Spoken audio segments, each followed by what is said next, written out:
السلام علیکم ورحمۃ اللہ وبرکاتہ۔ محترم ناظرین کرام، ایک بار پھر آپ کا استقبال خیر مقدم ہے القلم اسٹوڈیو یوٹیوب چینل میں۔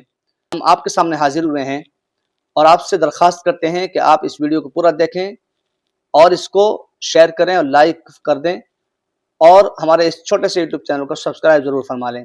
تو آئیے ہم لیے چلتے ہیں حضرت مولانا سجاد نعمانی صاحب، یعنی خلیل الرحمن سجاد نعمانی، جو آج کے مجاہد ملت، مجاہد اعظم مانے جاتے ہیں، کہ ان کی زبانی آپ سنیں کہ حضرت مولانا سجاد صاحب کیا فرماتے ہیں اس معاملے کو لے کر کے، کہ جو آج ہم نے افواہیں بنائی ہوئی ہیں کہ تمام کاموں سے افضل، سب کاموں سے بڑا کام صرف یہی ایک کام ہے، تبلیغ جماعت۔ تمام دین کے کاموں میں بڑا کام یہی تبلیغ جماعت ہے۔ گویا کہ جس نے اس کام کو نہیں کیا، جو اس تبلیغ جماعت میں نہیں جڑا، وہ گویا کہ نعوذ باللہ من ذالک مسلمان نہیں ہے، اس کا ایمان درست نہیں ہے۔ تو آپ اس کو سماعت فرمائیں، کیا فرما رہے ہیں حضرت مولانا خلیل الرحمن سجاد نعمانی صاحب۔ میں جانتا ہوں اور مانتا ہوں کہ تبلیغ میں وقت لگانے سے بہت فائدہ ہوتا ہے، یقین بھی بہتر ہوتا ہے، نمازیں بھی اچھی بنتی ہیں، اور امت کے اندر گھسنا، امت سے رابطہ قائم کرنا، اس کی بھی مشق ہوتی ہے۔ میں بالکل مانتا ہوں، بات کرنا آتا ہے، اگر صحیح تربیت ہو تو برداشت کرنا بھی آتا ہے، لیکن آج کل ایک خاص اور پہلو ہے۔ میں چونکہ جس گھڑی میں پیدا ہوا تھا، اس گھڑی میں اللہ نے میرے گھر کے اوپر سے خوف نکال دیا تھا، ہٹا دیا تھا۔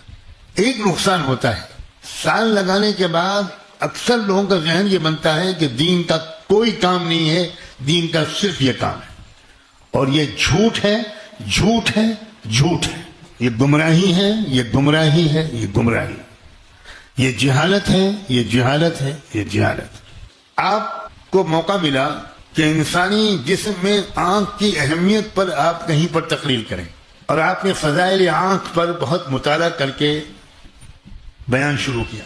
آنکھ اتنی قیمتی، آنکھ اتنی اہم، آنکھ ایسی ضروری، سب کچھ، کان ہو یا نہ ہو چلے گا، کام بالکل چلے گا، زبان ہو یا نہ ہو بالکل چلے گا، آنکھ ضروری ہے۔ تو آپ کا فتویٰ اس آدمی کے بارے میں کیا ہوگا کہ بھئی ان کو تو فضائل دماغ کی ضرورت ہے۔ دین کی محنت کے ایک طریقے کی فضیلت اس طرح بیان کرنا کہ دین کی محنت کے دوسرے سینکڑوں طریقوں کی حقارت ذہن میں آ جائے، یہی کو میں نے گمراہی اور جہالت کہا ہے۔ ورنہ تبلیغ کی محنت میں صحیح انداز کے ساتھ وقت لگانا بہت مفید ہوتا ہے، اور مجھے بھی وہاں سے بہت کچھ ملا ہے۔ میں قیامت تک اس احسان کو بھول نہیں سکتا۔ لیکن مجھے اصلی تبلیغ ملی جس نے کبھی یہ نہیں کہا کہ یہی دین کی محنت ہے، باقی کچھ نہیں، جس نے کبھی یہ نہیں کہا کہ حضرت مولانا الیاس رحمۃ اللہ علیہ صحابہ کے بعد، حضور کے بعد بس حضرت مولانا الیاس نے دین کی محنت شروع کی، درمیان کے اتنے لمبے سال میں، 1300 سال میں کوئی دین کی محنت ہوئی نہیں۔ یہ جہالت، یہ جھوٹ، یہ بہتان۔ اب تو ڈر ہے کہ کسی کو جماعت میں نکلنے کا مشورہ دو تو وہاں سے وہ کیا سیکھ کر آئے گا، کچھ بھروسہ نہیں۔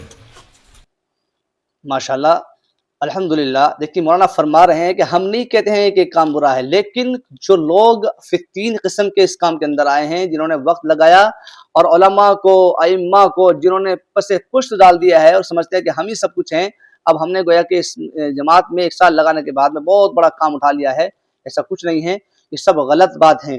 ہمارے علماء ہیں، راہ حق پر چلانے والے ہیں، وہی ہمارے رہنما ہیں، وہی ہمارے رہبر ہیں۔ اللہ ہم سب کو اپنے علماء کی قدر کرنے کی توفیق نصیب فرمائے۔ السلام علیکم ورحمۃ اللہ وبرکاتہ۔